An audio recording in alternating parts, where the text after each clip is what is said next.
By command of His Excellency, the Viceroy and Governor General in Council, the certificate is presented in the name of Her Most Gracious Majesty Queen Victoria, Empress of India, to Babu Khetra Krishna Mitta, Zamindar of Andul, Hara, in recognition of his public spirit and liberality.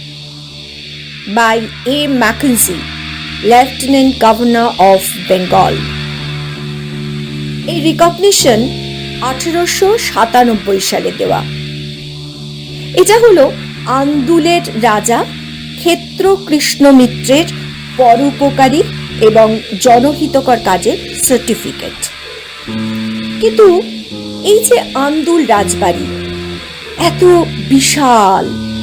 বিশাল যে মাথা উঁচু করে দেখলে কিরকম যেন মাথাটা ঘোরে, কিন্তু আজ জরাজীর্ণ। সেই 1830-34 রাজা রাজনারায়ণ রায়ের আমলে এটি তৈরি। আর 60 ফুটের বেশি 3 তলা সমান এই বিশাল প্রাসাদটার সামনের দিকের মাঝখানে দাঁড়িয়ে আছে অনেকগুলো স্তম্ভ, 3, 4, 5, 6, 7, হ্যাঁ 9টি উঁচু স্তম্ভ। ভুল বলছিস, ঝুট বলছিস। 10টা, হ্যাঁ 10টা। কে বলে? কে? যা বাবা, কেউ তো নেই। দেখি একবার গুনে। 2, 3, 4, 7, 8, 9। হ্যাঁ তাই তো, 10টাই তো স্তম্ভ। 10টা উঁচু স্তম্ভ শুধু সারা বাংলায় আমারই ছিল।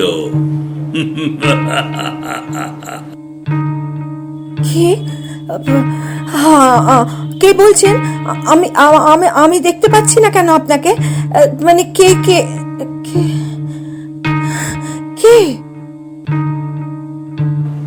আমাকেই তো দেখছিস তোর সামনে। রাজপ্রাসাদ মানে আন্দুল রাজপ্রাসাদ?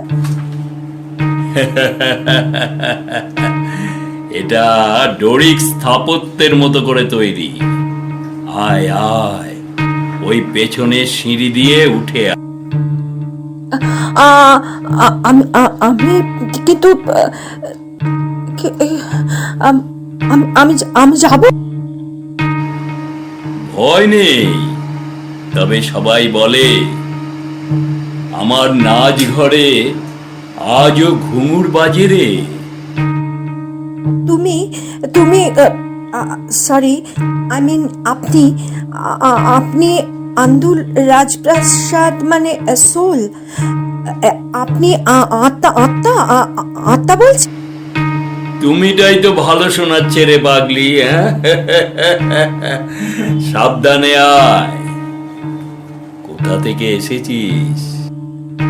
কলকাতা থেকে আসছি। আমি আসলে রিপোর্টার, সাংবাদিক। আর কি দেখবি বল, আমি তো ভেঙে চুরে একাকার। আমার নাচঘরটি ছিল দেখার মতো। 16টি উঁচু স্তম্ভগুলোর মাঝখানে ঝোলানো থাকতো 82টা ঝাড় লণ্ঠন। দেওয়ালে টাঙানো থাকতো দেশি বিদেশি তৈলচিত্র, বিখ্যাত সঙ্গীত শিল্পী, সেরা বাইজিরা। সেসব কি সুর, কি নাচ!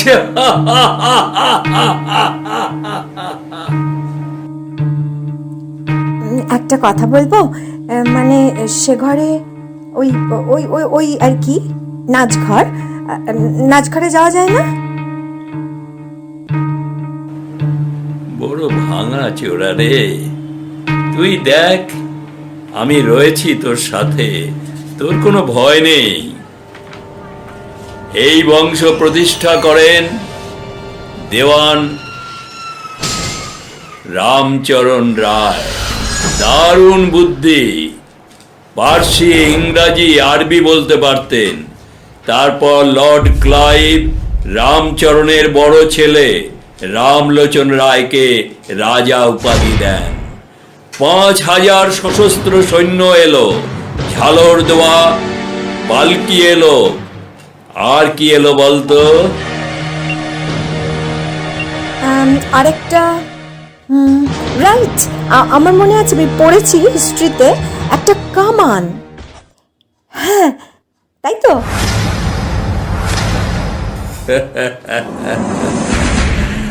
এদিকে আয়, এদিকে আয়।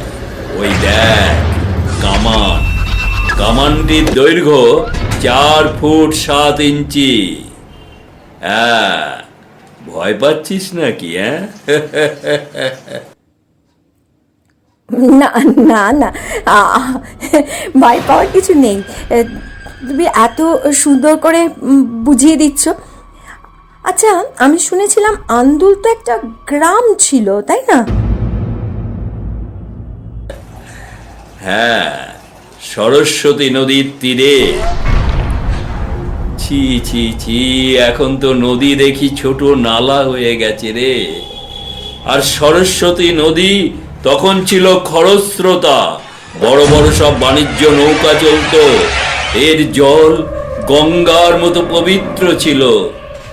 আর এখন সব বেদখল হয়ে গেছে রে, পলি পড়ে মুজে গেছে, শ্রীহীন হয়ে গেছে।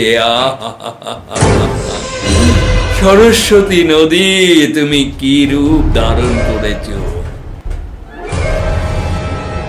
হ্যাঁ, আমি আস্তে আস্তে দেখলাম সেই সরস্বতী নদীর কি অবস্থা। আমার খুব কষ্ট হয়েছে জানো, আমরাই তো এসব করি। আমার খুব খারাপ লেগেছে। আমি কত সরস্বতী নদী নিয়ে কথাও পড়েছি, গান আছে কত।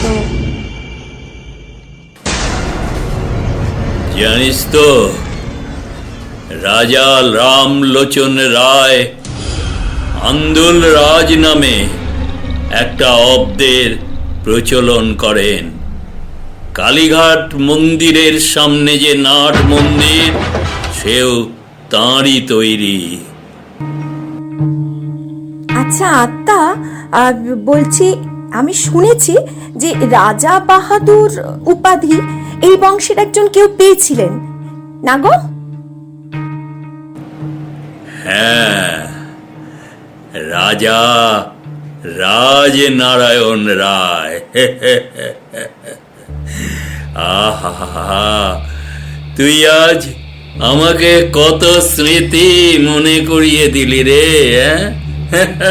কত স্মৃতি মনে করিয়ে দিলি। এ বংশ আলো করেছিল ওই রাজা রাজনারায়ণ। তিনি সঙ্গীত অনুরাগী ছিলেন।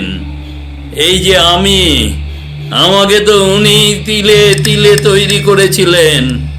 তখন দিল্লি, গোয়ালিয়র, লখনৌ থেকে সব গায়করা আসতো। অতিথিরা পরে আসতো চাপকান পাজামা, কাবা, কোমর বাঁধ, পাগড়ি। ওই দেখ, आए ना बालम, क्या करो सजनी, आए ना।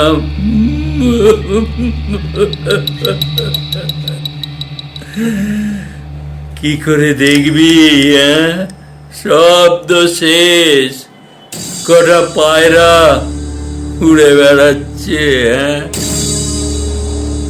লোকে তখন আন্দুলকে বলতো দক্ষিণবঙ্গের নবদ্বীপ।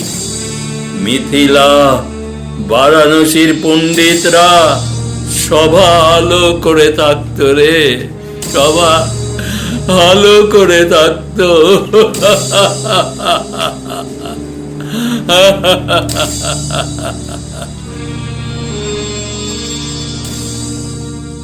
ফ্যান্টাস্টিক! উফ, কি শোনালে তুমি!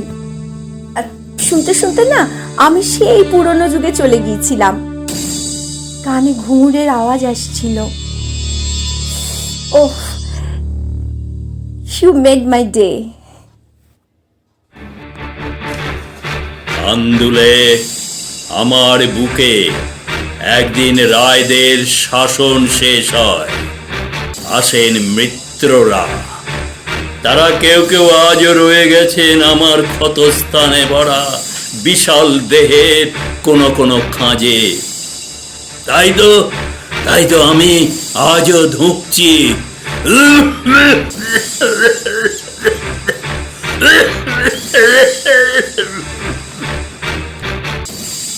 হ্যালো, তুমি আর কথা বলো না কেমন? অনেক কথা বলেছো। আমি খুব খুশি হয়েছি আজকের এই রিপোর্টটা আমি খুব সুন্দর করে লিখবো। দেখো, তোমার কথা লিখবো, আত্মা কথন। আজ আসি।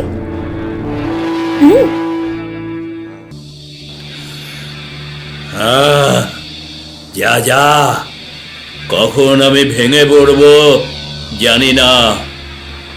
সবাইকে আমার কথা বলিস, আমি আন্দুল রাজবাড়ি, অনেক ইতিহাস নিয়ে, অনেক বট গাছের শাখা প্রশাখা নিয়ে আজও বেঁচে আছি, আজও বেঁচে আছি, আজও বেঁচে আছি। ও হ্যাঁ, যাবার সময় আমাদের ওই অন্নপূর্ণা দেবীর মন্দিরটা দেখে যাস। আহা, রাজা কাশীনাথ, কাশীনাথ কি অপরূপ মন্দির বানিয়েছিলেন।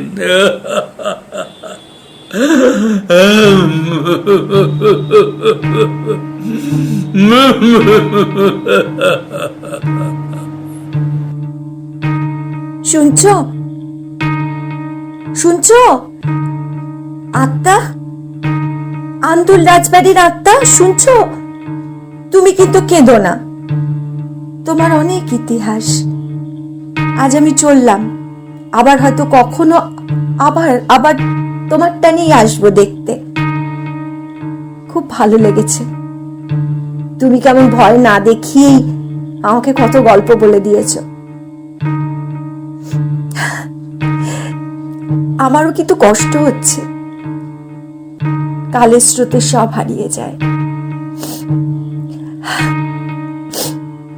আসছি, হ্যাঁ, টেক কেয়ার।